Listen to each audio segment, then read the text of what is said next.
Desde un punto de vista científico. ¿Qué significan las tareas en casa? Significan un reforzamiento del aprendizaje. Lo importante es el aprendizaje. Y aprendizaje es un proceso de adquisición de conocimientos, actitudes, destrezas, valores. Eso es el aprendizaje, ¿no? Entonces, en la escuela primaria resulta que el tiempo es muy escaso, el profesor no está muy bien preparado y el tiempo le gana. Entonces, bueno, dejan para la casa. Y resulta que hay problemas en la casa. No tienen comodidad, no tienen fuente de consulta, una serie de asuntos. Sobre todo, en los viejos tiempos a los cuales pertenezco, los padres lo ayudaban a uno, porque el padre tenía mayor nivel educativo y había el concepto de familia. Ahora no es así. Entonces, ¿quién asesora, quién acompaña al niño? Nadie. Ahora, un momentito. El valioso auxiliar es el Internet, pero consultan en Internet, pero no hay el aspecto, pues, afectivo de orientación. Y los niños, bueno, se dejan llevar por el juego en Internet y no se hace la tarea. Aprovecho para preguntarles a ambos, que han sido titulares, además de la cartera de educación, si la educación recae sobre los padres de familia o sobre los colegios, el colegio, el profesor, o sobre ambos. ¿Cómo debería ser la educación? A mí me gusta mucho eso de la jornada completa y que se esté revirtiendo, tú seguramente vas a estar de acuerdo conmigo. O sea, que ahora la jornada completa, porque por diferentes razones que no es el caso analizar, se cortaron, entonces turno mañana, turno tarde. No, ahora jornada completa, son 1000, pero tenemos 60.000, 50.000, 60.000 escuelas, entonces nos falta bastante, pero no importa. ¿Por qué? Porque el tiempo escolar, si se prolonga y si tienes más tiempo para dedicarlo a esos aprendizajes, entonces puede llegar a la casa y el tiempo en el hogar es el tiempo de la familia, es el tiempo del compartir, es el tiempo del juego, es el tiempo de justamente de las relaciones humanas que hay que cultivar, y no es el tiempo, como tú dices, y apareció también, yo estoy completamente de acuerdo, que los papás tienen que ponerse a hacer las tareas con los hijos. A veces los papás, ojo, fuente de discriminación, no todos los padres están preparados, entonces los que tienen padres ilustrados van a hacerlo mejor, los que tienen padres que no tienen la formación suficiente, entonces fuente de discriminación porque van a tener menos apoyo. Y lo que es peor todavía es que en muchos casos es fuente de conflicto entre padres y hijos, porque te sientan con los chicos y el chico está aburrido y la tarea está horrorosa y es repetitiva y tiene que ver con qué calidad de las tareas que dejan también, ¿no? Y entonces el padre quiere obligarlo a que la haga y termina refunfuñando, castigando, reprimiendo al hijo, y se deterioran las relaciones entre la familia, ¿no? Además, los recursos pedagógicos no necesariamente los tiene que tener el padre o la madre, a menos que sean educadores. Así es, y no tiene que ocurrir en todos los casos. Ahora, ¿hace falta que los niños enseñen en casa lo que han aprendido en el colegio, o lo que está pasando ahora, que enseñen en clase lo que han hecho en casa? Gerardo Aizanoa. Sí, resulta que todo exceso es dañino, ¿no? Resulta que ahora, por poner un porcentaje, el 50% lo enseña el profesor en clase y el otro 50%, bueno, tiene que adquirirlo en el hogar. ¿A quién le corresponde enseñar ese otro 50%? ¿A un tutor? ¿Clases particulares? ¿Hay familias que pueden pagar esas clases particulares? ¿Qué pasa con las que no pueden pagarla? Ahí viene el problema.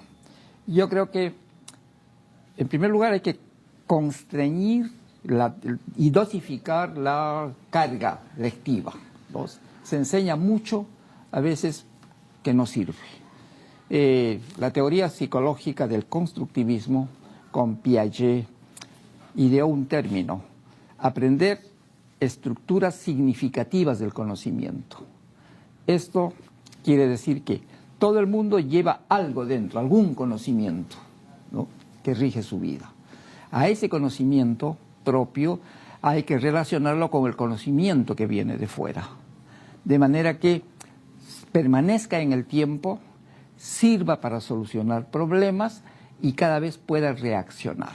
Esto se refuerza con la práctica y esta es la base psicológica de las tareas en clase, es de reforzamiento. Excederse no es conveniente. Hubo un gran ministro de Educación, Carlos Cueto Fernandini, que escribió un librito de 50 páginas. El título es La educación como forma, un voto en contra. Y ahí Carlos Cueto analiza cómo la educación se desvía para enfatizar sobre lo formal y no sobre lo sustantivo. Lo que sucede ahora es que hay que recuperar en el maestro, en la educación, esa ambición, ese gusto por tener, por formar estructuras significativas. ¿Estará de acuerdo con lo que nos acaba de decir Gerardo Ayzanoa, Gloria Helfer? En una agradable complementación de lo que él dice, yo tengo posiciones en eso muy radicales y muy claras y muy firmes y las defiendo. Yo no estoy de acuerdo con las tareas. Primero porque es cierto que sirven al reforzamiento, pero por eso es que me gusta que si en el colegio pueden hacerlo, se haga en el colegio, ¿no es cierto? Y si llegan a la casa, que sean cuestiones que puedan hacerlas porque están muy motivados, porque van a buscar una información, porque van a armar algo, porque traen, ¿no? Claro, complementa y traen de la escuela algo que quieren terminar y que lo quieren ver listo y que lo van a presentar, me parece fantástico, mientras haya motivación. Porque lo que ocurre, yo estoy de acuerdo con Gerardo sobre el tema de los aprendizajes. ¿Para qué hacemos todo esto? ¿Para qué hacemos este esfuerzo inmenso, los chicos en la escuela y las tareas en la casa? ¿Para qué? Para que aprendan, para que desarrollen sus capacidades. Que son una serie de aprendizajes. Así es. Entonces la pregunta es, a mí la pregunta que me cabe es, ¿con las tareas se logra eso? Y yo contesto, no. No porque, sobre todo como se han entendido las tareas hasta ahora, porque se han entendido como una cosa pesada, aburrida, tediosa, repetitiva. Todos los chicos que están en la televisión están de acuerdo conmigo. Con esa condición de obligatoriedad. De obligatorio, de pesado, de que se quedan y están repitiendo y haciendo. Están terriblemente aburridos. Si eso se hace de otra manera, o sea, la tarea es muy creativa y está muy motivado, ¿por qué es necesario eso? Porque solamente se aprende y funciona y te queda y retienes cuando la parte emotiva también interviene. Entonces, yo te digo, hazle hacer la tarea, ya la terminó, dentro de 2 semanas, pregúntale qué cosa es lo que ha tenido y qué cosa es lo que hizo hace 2 semanas como tarea. No lo sabe, no te lo puede repetir. Esa es una cuestión. Por eso es que yo motivo mucho lo del juego, porque en el juego, cuando son juegos de armar, juegos de imaginar, de agilidad mental y todas esas cosas, se ayuda mucho. No estoy hablando de electrónicos, por si acaso, porque la capacidad eso es otra de abstracción. cosa. Pero estás desarrollando en el cerebro una serie de conexiones, que son conexiones neuronales, está armando y desarrollando capacidad de medir espacio, de diferenciar colores, de ver dimensiones, y estás haciendo una serie de cosas y además agradablemente, y que eso te va a servir muchísimo. Entonces, por eso es que yo creo que tenemos que hacernos las preguntas fundamentales. Si yo quiero que desarrolle sus capacidades los chicos, ¿qué sí va a hacer que desarrolle sus capacidades? Ahorita las neurociencias nos está ayudando enormemente para explicar en este mundo moderno, ¿no?, que además hay tal cantidad de información, porque tú entras, googleas y los chicos lo saben hacer perfectamente y tienen toda la información y tienen más información que el profesor. Entonces yo no voy a hacerles repetir algo. Yo voy a hacer para que ellos busquen, encuentren, hagan relaciones, produzcan cosas nuevas que les permita desarrollar su creatividad, que es lo que les va a servir. Ahora, este exceso de información también puede generar desinformación. Abruma. Todos lo sentimos, ¿no es cierto? Hay tal cantidad de información, ya no sabes qué hacer. Por eso es que los roles en las escuelas están cambiando, porque no podemos enseñar los maestros, no podemos enseñar como lo hacíamos antes o como nos enseñaron a nosotros. ¿Por qué? Porque sencillamente en este momento no va a funcionar. En este momento lo que los profesores, a partir de lo que tú dices, y que es cierto, tienen que hacer es enseñar a buscar la información, porque no, pero además a organizar la información, a tener un juicio de valor sobre la información. Crítico. Desarrollar espíritu crítico y además a partir de eso, y mencionando por Gerardo lo del constructivismo, juntando esos elementos, ver la posibilidad de tener algo nuevo, producir un nuevo conocimiento, tener criterio para juzgar y además acumular y decir esto puede ser de esta otra manera. Gerardo Aizanoa, ¿las tareas escolares traen más desventajas que ventajas? Por experiencia personal, tengo sobrinos que muchas veces aprenden la tabla de multiplicar en casa al lado del padre o de la madre y la profesora hace luego un examen, ¿no? Pero todo ese aprendizaje que se supone tendría que haberse hecho en clase se hace en casa. Y luego vienen las tareas que no necesariamente se han explicado en clase, ¿no? Entonces, aquí habría que reformular. ¿Más desventajas que ventajas? ¿Cuál es su posición al respecto? No, como se está realizando ahora es más desventajas que ventajas. Esa es la realidad. Pero lo que sucede es que hay que buscar alternativas de solución. Y bueno, en otros países, y voy a mencionar Colombia, están trabajando muy bien creando lo que se llama la escuela nueva. Dentro de la escuela nueva, que es para el campo, es para el área rural, se instalan lo que se llaman los CREA, los Centros de Recursos de Aprendizaje. Todo el conocimiento no se construye ni se recibe solamente en el aula. Hay necesidad de consultar en bibliotecas, trabajar en laboratorios, gabinetes, etc. Y entonces, cada conjunto de escuelas, lo que nosotros llamábamos antes la nuclearización, hay una escuela central donde está ese centro de recursos de aprendizaje. Entonces los alumnos, después de clase, van ahí, al centro de recursos de aprendizaje, en el laboratorio, en el gabinete, con las maquetas. Ellos van profundizando su aprendizaje. Y ahí hay un profesor, un especialista, que va auxiliándolos. Hay un profesor. Un profesor. No es, estos aprendizajes no se están desarrollando en casa. En casa, no, pues ahí.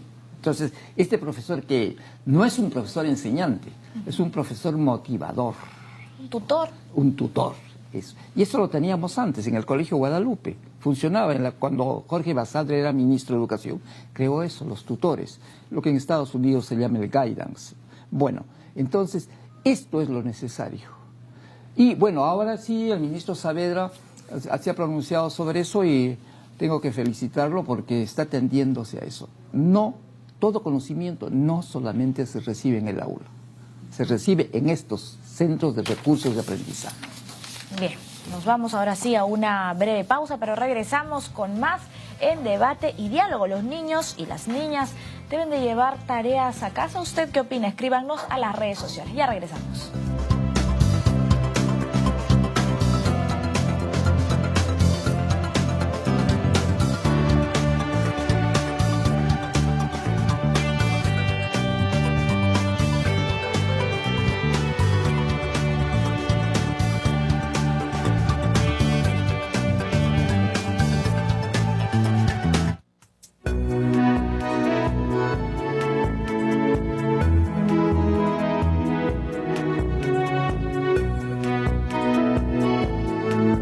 Un día como hoy, 10 de agosto, 1790, nace en Arequipa Mariano Melgar, poeta y revolucionario independentista, considerado uno de los fundadores de la literatura peruana contemporánea. 1912, nace en Bahía, Brasil, el escritor Jorge Amado, autor de novelas, relatos y libros para niños. Sus obras han sido adaptadas al cine y la televisión, como en el caso de Doña Flor y sus dos maridos, o Gabriela, Clavo y Canela. 1926. Nace en Lima Blanca Varela, destacada poeta peruana, una de las mayores voces de la lírica latinoamericana. Recibió los premios Octavio Paz de Poesía, Internacional de Poesía Federico García Lorca y el Reina Sofía de Poesía Iberoamericana. 2010. Muere en Lima el reconocido cineasta Armando Robles Godoy. El director de La Muralla Verde y Espejismo estaba internado en el Hospital Edgardo Rebagliati luego de sufrir un atropello vehicular.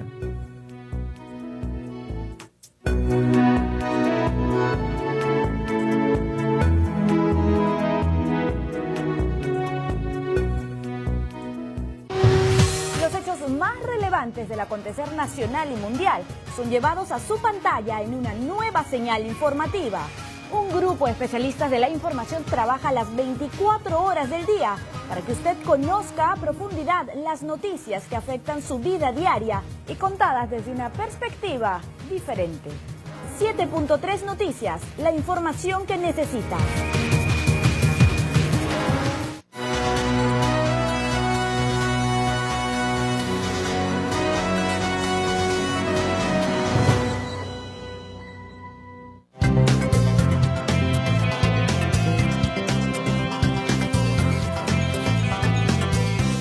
Los niños y las niñas deben de llevar tareas a casa. ¿Usted qué opina? Escríbanos a @DD7.3 y también a nuestra página en Facebook Debate y Diálogo. El día de hoy nos encontramos con dos especialistas en el tema de educación, exministros de Educación, Gloria Helfer, educadora, Gerardo Aizanoa del Carpio, ex especialista principal de la OEA en el tema de educación, consultor y exministro, como lo había mencionado. Vamos a presentar antes un informe que ha preparado nuestra producción y luego continuamos comentando, dialogando y debatiendo sobre este tema. Adelante. En diversas partes del mundo se han abierto en los últimos años debates sobre si los niños deben llevar tareas escolares a casa o no. Según el Observatorio de la Infancia belga, los países que mandan menos deberes tienen los mejores resultados en el informe PISA, que realiza cada año la Organización para la Cooperación y el Desarrollo Económico. En 2011, el Distrito Escolar Unificado de Los Ángeles, el segundo sistema escolar más grande de Estados Unidos, estableció una política respecto a que las tareas no podían representar más del 10% de la nota de un estudiante. Luego de un debate, apostaron por que las tareas representaran el 20% de la nota. En nuestro país, la exministra de Educación, Patricia Salas, afirmó que las tareas en casa son necesarias para fijar los conocimientos adquiridos en clase. En ese sentido, recomendó que las labores que los escolares lleven a la casa deben ser de acuerdo a su edad y al grado en que estudian. Además, que la ejecución de esta debe demandar un tiempo prudencial que puede ser entre 40 minutos y 1 hora. En tanto, el psicoterapeuta Daniel Dreyfus, especialista en niños y adolescentes, menciona que de ninguna manera los padres deben hacerles las tareas a los hijos, solo manejar una actitud de ayuda o de soporte. Asimismo, considera que las tareas escolares sirven para reconocer problemas de aprendizaje. A propósito de lo que acabamos de escuchar y de ver, hemos comentado durante la pausa que muchos padres se quejan si los niños y las niñas no llevan tareas a casa. Es decir, comentan, este profesor o esta profesora no es bueno o buena porque no les ha dejado ni una sola tarea y esto es injustificable. ¿Sucede esto? Eso sucede y con mucha frecuencia y especialmente, bueno, en todos los colegios, pero especialmente en el colegio privado que tiene que competir por el alumnado, entonces están buscando qué cosa es dónde está la demanda. Entonces, ¿qué piden los padres? A los padres piden que salgan sabiendo leer y escribir, ya, entonces yo les voy a proponer eso para captar alumnado. Pero lo que hemos visto en el reportaje me parece simpaticísimo y refuerza eso. Nosotros dijimos que lo que queríamos es que aprendan, que salgan bien, que sean exitosos. Entonces, si vemos que los países, y eso es una ley, los países que tienen los mejores resultados, los chicos no hacen tarea.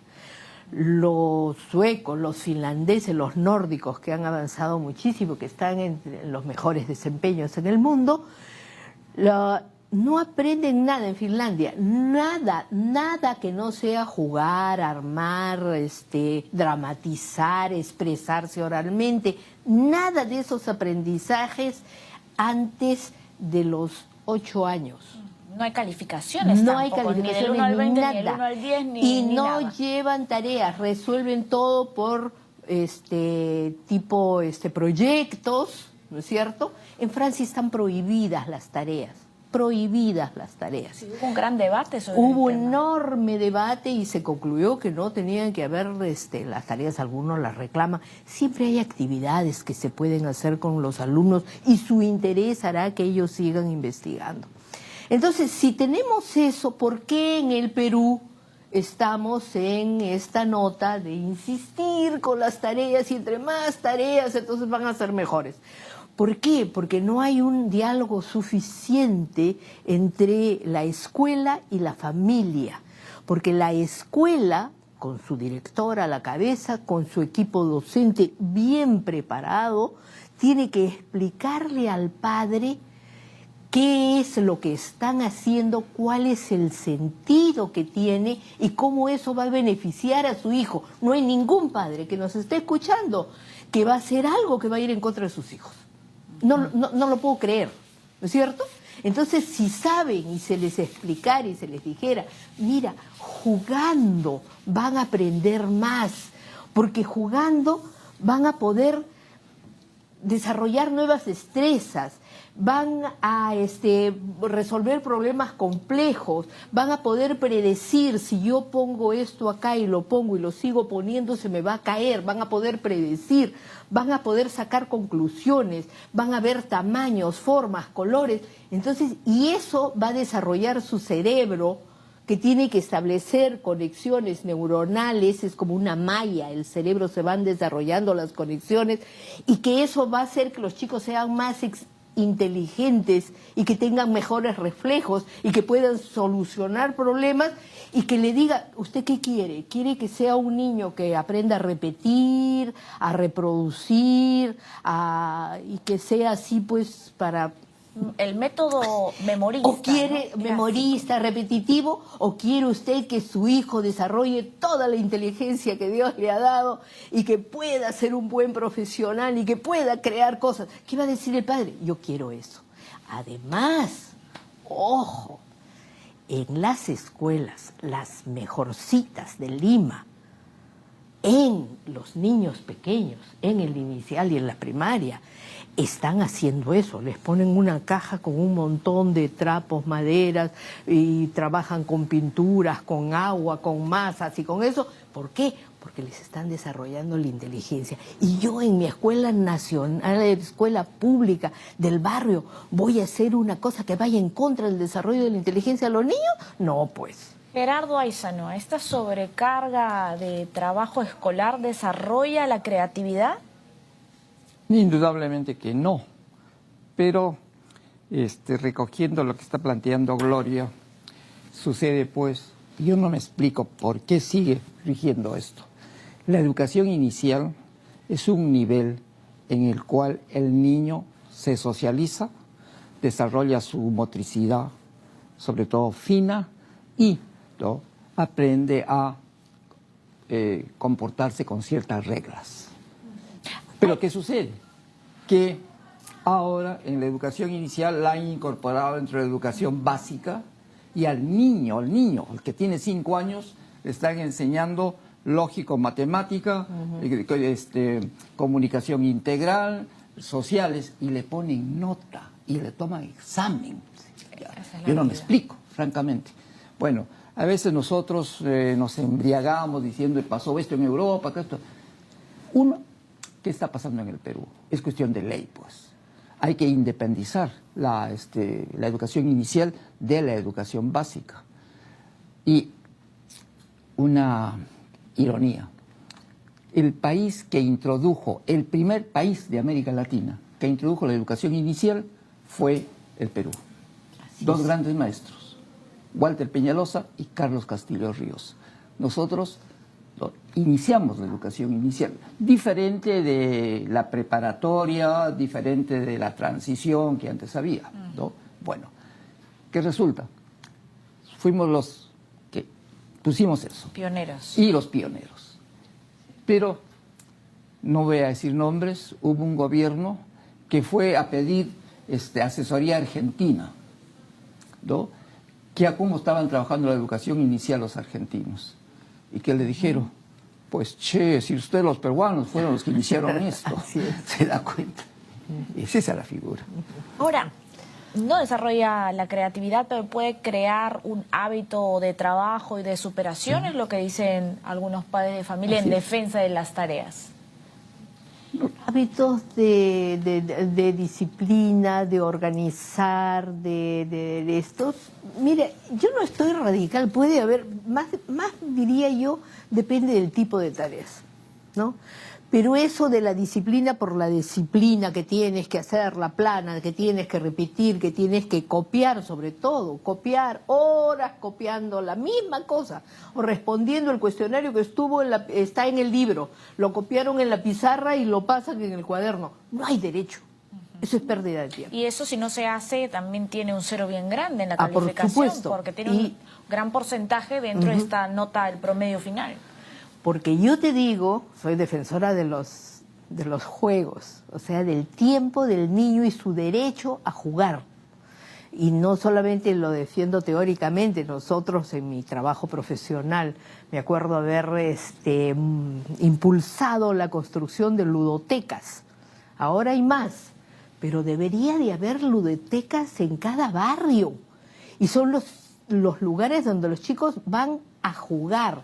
Cuando el niño, la niña, los adolescentes, los jóvenes juegan y construyen algo, están armando algo, los Bionicles o cualquier juego, los Legos, esto, están aprendiendo, están organizándose. Cuando tienes un juego de mesa donde tú tienes que respetar reglas, y tienes que seguir rutas, y tienes que ver qué hace el otro, y tienes que responder, y tienes que estar pilas para poder armar una estrategia para ver cómo le vas a ganar al otro. Estás disciplinándote, estás respetando reglas, estás haciendo trabajo en grupo, estás haciendo un montón de cosas que son aprendizajes, pues, y que te van a ayudar enormemente. La evaluación, el sistema de evaluación también debería de cambiar, entonces.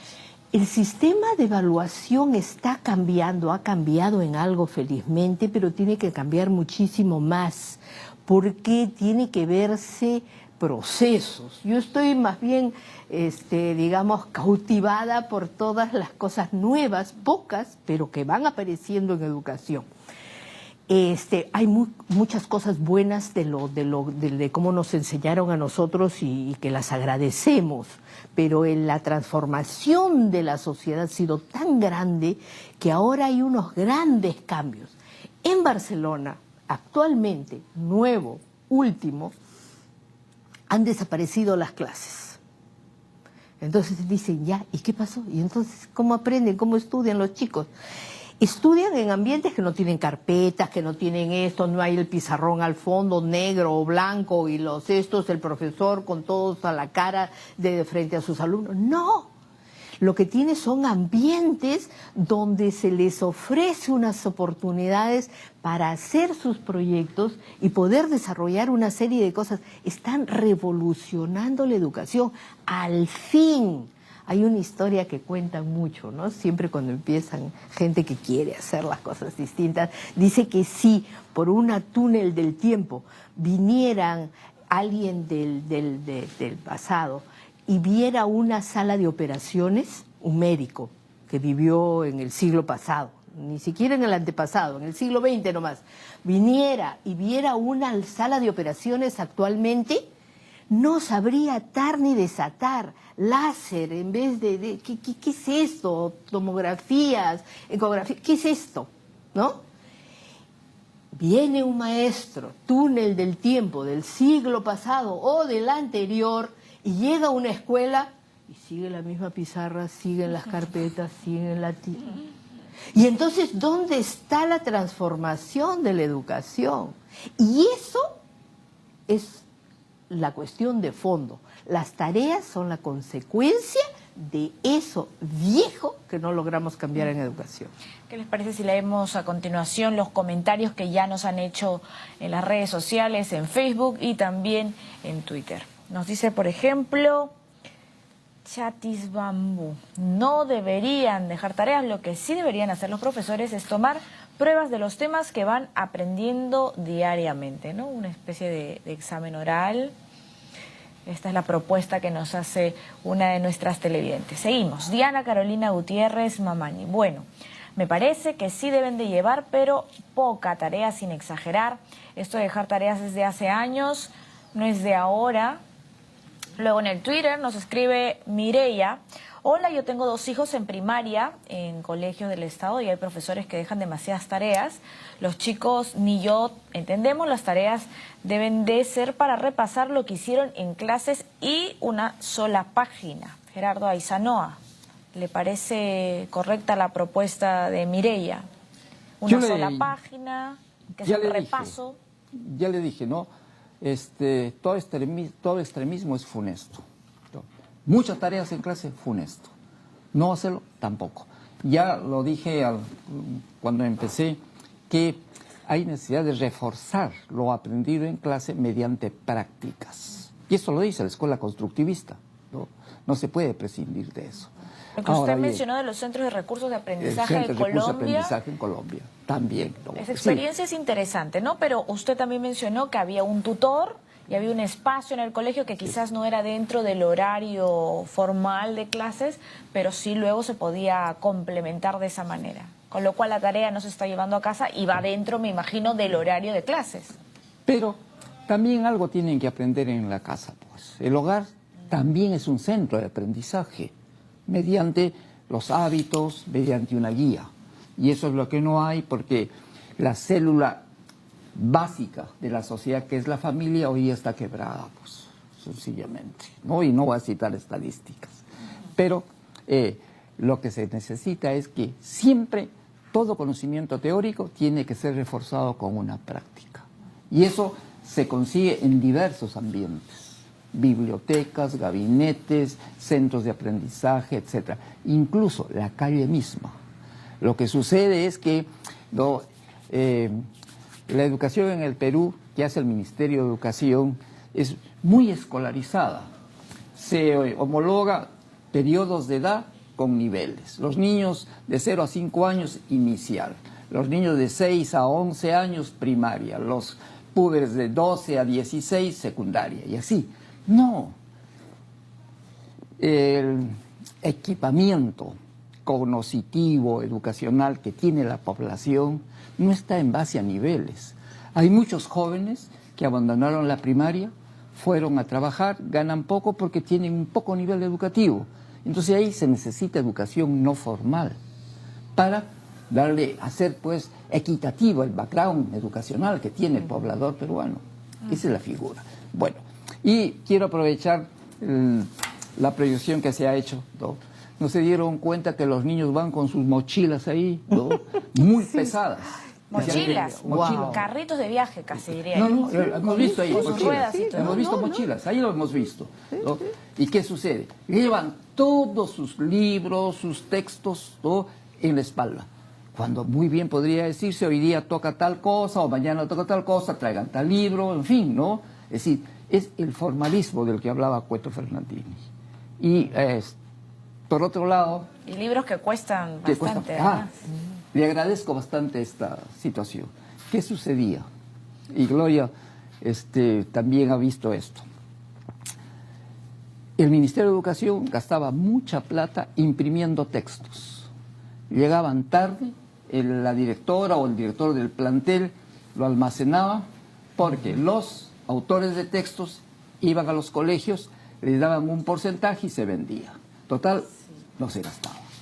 sencillamente. Cambiaban portadas, sacaban nuevos libros. Así Vamos a es. volver después de ya. este breve corte para hablar sobre este punto. No lo vamos a dejar en el aire, pero es Claro, momento de ya. hacer una pausa en Debate y Diálogo, que ya nos queda poco tiempo, pero vamos a quedarnos con esto para extendernos en el próximo bloque. Correcto, gracias. Pausa y regresamos con Debate y Diálogo.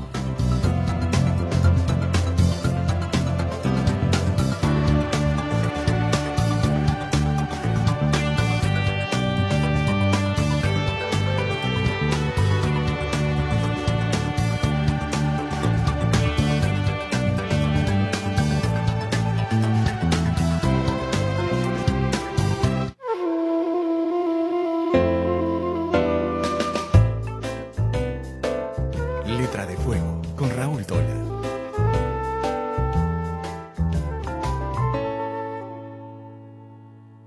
¿Qué tal? ¿Cómo está? Bienvenido a Letra de Fuego, el programa donde algunos amantes de la lectura recomiendan sus libros favoritos. Le hemos pedido a la periodista María Luisa del Río que lo haga y ella nos recomendó hablar de La Chía.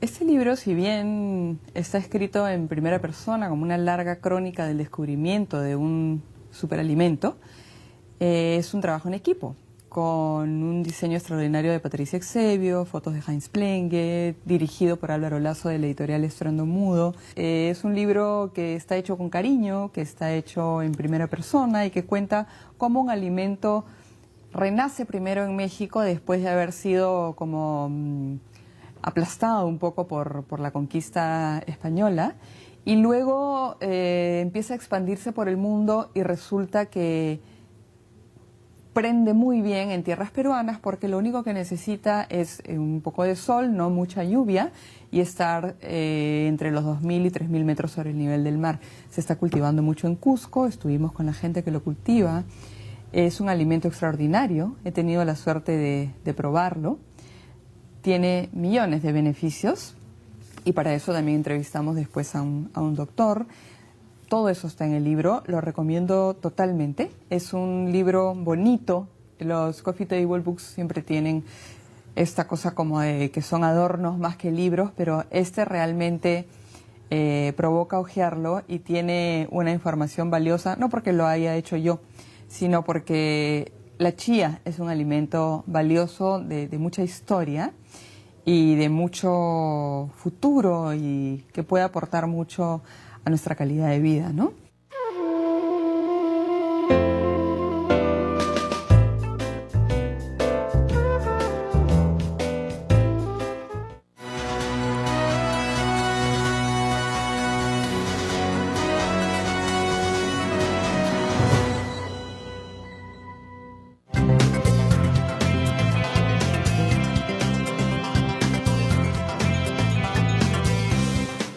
¿Los niños y niñas de educación primaria deben de llevar tareas a la casa? ¿Usted qué opina? Sigan escribiéndonos a las redes sociales, que estamos leyendo todos los comentarios en vivo. El día de hoy nos acompaña Gloria Helfer, exministra y educadora, y Gerardo Aizanoa del Carpio, ex especialista principal en educación de la OEA, consultor internacional y exministro de Educación. Nos quedábamos antes de la pausa con un tema.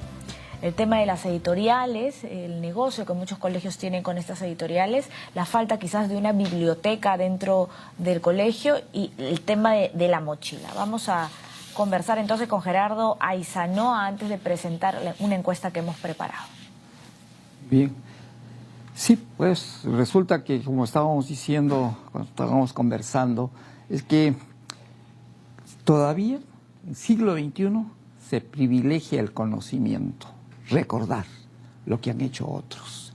Y no se le da importancia a la investigación, crear el conocimiento. Y esto debe hacerse desde el jardín de la infancia. Y dicho sea de paso, los niños del jardín de la infancia son inquisitivos. Ellos preguntan, ¿por qué? ¿Por qué? Y su MIS satisface esa curiosidad. Pasa de la educación inicial a la primaria y el niño se frustró, porque la profesora le dice, no, esto es así, y hay que recordar y hay que memorizar. Hoy no es momento de hacer preguntas, no hay que hablar. Todos en silencio. Todos en silencio, ¿no? Una vez más tengo que recordar a Carlos Cueto, la educación como forma, formalismos. Y el punto de las mochilas, sí, pues está produciendo ya lordosis, los niños están gibados porque llevan mucho peso. Y no le voy a decir de escuelas públicas, no. Mi nieto está en un colegio, estuvo en un colegio de muy bueno, clase A, con muchas ventajas, pero le hacían llevar todos los libros. Y entonces el niño se molesta, no quiere leer ya, no, sencillamente. Se aburre. Se aburre. Se harta. Esa es la figura, ¿no? Entonces, no sé qué hacen las UGEL, las unidades de gestión local, no sé qué hace la región, no sé qué hacen los técnicos del ministerio, que no se fijan en eso, sencillamente. ¿Qué simbolismo tiene esa mochila? Esa mochila cargada no siempre de curiosidad, sino de peso. Es bonita la Literal. imagen, es bonita la imagen de la mochila, porque también nos permite explicar cómo todo en educación es un engranaje. ¿Por qué tienen que llevar esas mochilas, y no solamente mochilas, los carritos, ¿no? Las maletitas esas con ruedas, que igualito terminan alzándolas, ¿no? Y cargando 10, 15, 18 kilos una criatura malográndose la espalda. ¿Por qué? Porque están llevando lo que hacen en la escuela a la casa. Y las tareas. Y las tareas que hacen con los libros, con los cuadernos, con eso, los tienen que volver otra vez a la escuela. Si en la escuela, con más tiempo, tuvieran y resolvieran todo, ¿ya qué tendrían que llevar a la casa? Nada. O tendrían en la casa libros para leer, porque es bueno incentivar la lectura, o sus temas para investigar, que los pueden hacer si es que disponen de Google, o pueden ir a una cabina o a un sitio donde pueden acceder a información, qué sé yo, pero no ese transporte, esa inmensidad de maleta tiene que ver con las tareas escolares y tiene que ver con otra cosa que los chicos se quejan mucho. Yo escucho siempre y estoy muy atenta a las reacciones. ¿Saben de qué se quejan los chicos? Es que viene un profesor y les manda una cosa, y viene el profesor, otro profesor y les manda otra, y viene el tercer profesor y les manda otra más, y los profesores entre sí no coordinan. Y por eso es que tienen que llevar todos los libros de ida y de vuelta en esas famosas mochilas. Entonces es sin razón, sin sentido, no sirve. Las mochilas ya no están cargadas de ideas nuevas, de motivación, menos de inspiración, ¿verdad? Vamos a ver una encuesta que hemos preparado y luego continuamos comentando sobre este tema. Adelante.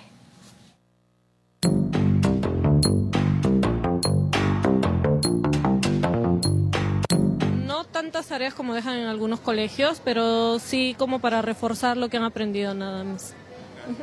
Algunos profesores no terminan la clase entera, entonces la tarea es como para complementar, ¿no? Pero los chiquillos lo que hacen es ir a la casa y todo es Google, ¿no? Sí. ¿Por qué? Porque así aprenden más. Porque es muy importante, así ayuda a uno a aprender más, ¿no? Porque la práctica es muy importante, porque sin práctica no aprende nada. Claro, así el niño se va desenvolviendo y va desarrollando sus habilidades, ¿no? Bien, pero yo veo que a veces los chicos cuando ya hacen sus tareas en el colegio, a veces no tienen tarea en casa y se ocupan de hacer otras cosas. Creo que a los niños hay que mantenerlos ocupados. Las actividades del colegio se deben terminar en el colegio porque mayormente no en la tarde ya no lo desarrollan los alumnos en la casa, ¿no? Sí. No, lo que pasa es un refuerzo más para los niños en la casa, ¿no? En cambio, cuando traen, no lo traen la tarea, más lo que se dedican es a la computadora. Depende, sí, porque no solamente el estudio dentro del colegio, tienes que terminar de completar la casa. Bueno, actualmente no, porque los niños estudian más horas, no es como antes.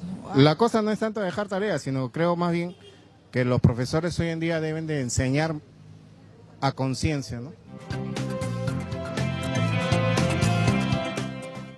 No dejar tantas tareas, sino enseñar de otra manera, nos decía una de las personas encuestadas. Gloria Helfer, ¿algún comentario sobre lo que hemos visto? Me encanta la entrevista, porque salen, ahí tienes lo que estábamos diciendo, los padres que piensan ¿no? Creen que eso es bueno, sí, porque van a aprender más. O hay que mantenerlos ocupados, decía una señora. Esa es otra, esa es bellísima. Hay que mantenerlos ocupados, o sea, que llegan a la casa y no saben qué hacer con los chicos. Entonces, para que, como no saben qué hacer con ellos y para que no se pongan a armar un alboroto terrible o para que no se enchufen en la computadora, entonces vamos, ¿dónde está la tarea? ¿Ya hiciste la tarea? ¿No has hecho la tarea? Siéntate acá. Y entonces esclavizan al chico con lo de la tarea solamente para mantenerlos ocupados y que no molesten. En vez, por eso es que yo pienso que hay que trabajar mucho con la familia, y escuela y familia tienen que ir juntos, porque si le dijeran, bueno, por ejemplo, del uso del tiempo familiar y cómo puede haber un tiempo para que los chicos colaboren con las cosas de la casa, porque desde pequeños pueden colaborar, y que si colaboran y ayudan a la mamá y a la abuelita, pueden después tener tiempo, he dicho lo de la abuelita muy conscientemente porque hay que ayudar a las abuelas, después van a tener tiempo para poder jugar y para poder conversar y para poder reír. Entonces no tienes por qué estar tratando de deshacerte de los niños. Pero hay otra cosa que han dicho, a suplir lo que no logran hacer los profesores. Exactamente. Y ese es otro tema que es muy importante. La programación, el famoso currículum, ¿no? La programación curricular, hay que cumplir con todas esas cosas, pero como yo he logrado en clase hacer solamente hasta acá, entonces le dejo al niño para que vaya con los padres para que le terminen de desarrollar el tema. Y por ejemplo, nos han escrito un comentario y nos dicen, algunas profesoras mandan tareas a casa sin que ellas hayan explicado ese tema, y sobre todo en matemáticas, los padres trabajan y luego ¿quién les va a enseñar? Así es. Y si el padre no sabe, y si la madre no sabe. Porque entonces ahí, si tiene un padre que es ingeniero y que maneja las matemáticas, o si él tiene una madre maestra que ha hecho eso mismo con sus niños en la escuela, puede ayudarles. Pero ¿y si es una señora o un señor que no sabe? Uno mismo. A mí me ha pasado que me han puesto cuestiones de las que no había estudiado yo desde que estaba en primaria y no me acuerdo, pues. Claro, en esas circunstancias, en ese caso, un padre de familia, ¿qué debería hacer Gerardo Aizanoa? ¿Y qué le ha parecido la encuesta, además? No, la encuesta me parece muy magnífica, muy bien, y bueno, está más o menos en la línea que yo he planteado, ¿no? No abolir drásticamente, todo. Hay un poco dosificar, de todo, ¿no? Dosificar todo, que si es necesario practicar. Pero también sucede pues que hay que necesidad de leer, tomar la lectura como un hábito simpático. Y eso es lo que no sucede en el Perú, sencillamente. En mis tiempos reforzaba yo mi lectura con una revista argentina, Villiquen. Que daba gusto leer. ¡Qué lindo! Mi padre leía Leoplan y mi madre leía Para Ti. Entonces eran revistas que incentivaban la lectura y se conversaba con eso. Y no estoy hablando de Lima, estoy hablando de mi tierra, Cerro de Pasco. ¿Por qué? Porque había una escuela fiscalizada, financiada por la compañía, la Cerro de Pasco Corporation, y estas escuelas fiscalizadas promovían eso, el placer de la lectura. Y para terminar esta nota, vine en un taxi, estaba conversando con el chofer, y ¿qué me dijo el chofer? Mire usted, señor, ya hace falta elecciones. El chofer, un chofer, leía revistas Elecciones, una lectura amena, una lectura instructiva, educadora. Claro. Entonces, no se está produciendo también ese tipo de lectura. Ni tampoco ese tipo de motivación con los niños para que la lectura sea parte de la diversión y del juego y no sea parte de esa tarea tan tediosa, ¿no? Tan pesada. Tenemos comentarios en Facebook, nos escribe Betsy Gosser. Yo pienso que los niños ya tienen bastantes horas en el colegio, son 8 horas que estudian, también se estresan y además hay profesoras que mandan tareas y que finalmente lo hacemos los padres porque los niños llegan cansados. Y los profesores deberían ser más dinámicos, utilizar juegos, así podrían aprender más. Los niños deberían ir al colegio contentos y no por obligación. Luego, otro comentario. Las tareas, forma constante de poner en funcionamiento el cerebro y de esa manera el coeficiente intelectual crece y así se formarán buenos alumnos competitivos para la sociedad. Jorge Latorre Jara. Sí, definitivamente se deben de llevar las tareas, que si eso no debió cambiar actualmente, los colegios estatales, más aún los de educación inicial, no envían tareas a los niños, grosso error del Ministerio de Educación, se tiene que cambiar, ¿no? Está a favor de las tareas. Lucero Mera Flores, en los estatales se tienen 5 horas de estudio y luego 1 hora hacen información, otro preguntas y nos empieza a explicar un poco qué pasó luego con las partes que no entendió los chicos y lo tienen que hacer en casa con los padres. En el Twitter dicen de todo, la lógica detrás de las tareas y demás prácticas es la eficiencia industrial, formamos humanos o hacemos máquinas. Y luego tenemos algunas preguntas. Carlos Romero Lapuente, por ejemplo, nos pregunta, ¿las tareas que dejan los profesores son demasiadas? ¿A un niño no le alcanza el tiempo? ¿Qué tipo de educación sería la correcta para evitar este problema? Gloria Helfe. Es verdad, el niño pobre se la pasa haciendo hasta muy tarde las tareas y se acuesta luego cansado. Esto no es beneficioso, claramente. No, pues sobre todo si los hacen de tan mala gana, ¿no? Yo creo que, porque tampoco es cuestión de que hay que darles todos el gusto, ¿no? Yo he estado siendo, al propósito, he estado llevando la cosa con cierta radicalidad, pero sí es cierto, por ejemplo, de que puede ser necesario, si has aprendido en matemática una nueva fórmula, un planteamiento, y que necesitas ejercitarte, tú puedes seguir ejercitándote y será muy bueno, y te planteas un problema, 2 problemas, 3 problemas, diferentes casos, y los solucionas y los vas resolviendo. Eso es buenísimo. Pero sobre no tiene problema. Que has aprendido en clase, no algo nuevo. Así es. Eso ya es otra así cosa. Es. Porque si es algo que el profesor no trabajó y que lo manda como tarea para la casa, para que el chico busque o que el padre resuelva o la madre resuelva, entonces estamos ante un rol supletorio, ¿no? Que tiene que complementar los vacíos de lo que la escuela no da. Y eso es muy riesgoso por los desniveles que hemos estado hablando y que yo creo que está completamente de acuerdo. Tenemos otra pregunta de José Quiñones Varas. ¿Qué resulta más perjudicial para el niño? ¿Que no le dejen tareas para la casa o que sus padres lo ayuden a que las resuelva? O que los padres finalmente las resuelvan. Gerardo Aizanoa del Carpio. Muy breve, por favor. Bueno, concédame un poquito de tiempo. Sí, por supuesto. Por favor. Hemos llegado Ya. casi al final del Ya, programa. muy Tenemos bien. más preguntas, pero no nos va a quedar tanto para poder continuar con todos los comentarios que nos han hecho en las redes sociales. Observamos, ¿no?, los niveles educativos, hoy en el Perú los jóvenes tienen mayor nivel educativo que los padres. Esto es, cada vez se va haciendo mucho más la distancia. Bueno, entonces, si un padre no está bien preparado, ¿cómo va a asesorar al hijo? Hay en Kino, Mafalda enseña las notas y le dice, papá la molesta, ¿no? Le resondra y le dice, ¿pero cómo? Pues, pero si tú hiciste la tarea. Claro, claro. Sencillamente. Ese es buen ¿no? punto. Ya.